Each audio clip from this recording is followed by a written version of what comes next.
ഒരാളുണ്ട്, നിങ്ങൾ വിളിച്ചാൽ മാത്രമേ വരൂ കേട്ടോ, അല്ലാതെ നിങ്ങൾക്ക് വേണ്ടി കണ്ടറിഞ്ഞ് തന്ന് കാര്യങ്ങൾ ചെയ്യുന്ന കരുതരുത്. വിളിച്ചാൽ മാത്രം വരുന്ന ഒരാളുണ്ട്, അയാളാണ് ഗുരുവായൂരപ്പൻ. ഓ, എന്റെ കാര്യമൊക്കെ ഭഗവാൻ അറിയാം, ഭഗവാൻ ചെയ്തോളും എന്ന് വിചാരിക്കുന്ന കുറെ ആൾക്കാരുണ്ട്. ഭഗവാൻ അവിടെ ഇരിക്കട്ടെ എന്ന് വിചാരിക്കുന്നു. ഒന്ന് വിളിക്കൂ. വിളിക്കാൻ എന്താണ് ചെലവ്? വിളിച്ചാൽ ഭഗവാൻ വരും.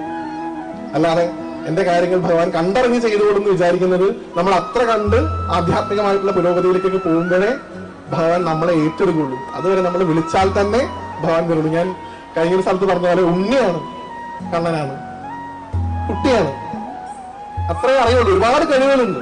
പക്ഷെ നമ്മൾ സ്നേഹത്തോടെ വിളിച്ചാൽ ഒന്ന് വന്ന് ചെയ്തതാ കണ്ണാന്ന് പറഞ്ഞു കഴിഞ്ഞാൽ ഓടി വന്ന് നിങ്ങളുടെ കാര്യങ്ങളൊക്കെ ചെയ്തു വരുന്ന ഒരാളാണ് ഗുരുവായൂർ ശ്രീലകത്തുള്ളത്.